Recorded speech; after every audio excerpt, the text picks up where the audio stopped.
حضرت معاذ بن جبل رضی اللہ تعالی عنہ فرماتے ہیں، ایک دن حضور صلی اللہ علیہ وآلہ وسلم نے میرا ہاتھ پکڑا اور فرمایا، اے معاذ، خدا کی قسم میں تم سے محبت کرتا ہوں۔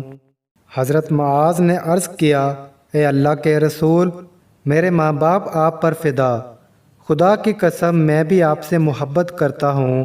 آپ صلی اللہ علیہ وسلم نے فرمایا، اے معاذ، میں تم کو وصیت کرتا ہوں کہ نماز کے بعد ضرور دعا کیا کرو۔ حضرت محمد صلی اللہ علیہ وسلم نے فرمایا، جو حق پر ہونے کے باوجود جھگڑا نہیں کرتا، میں اس کے لیے اعلیٰ جنت میں گھر کا ضامن ہوں۔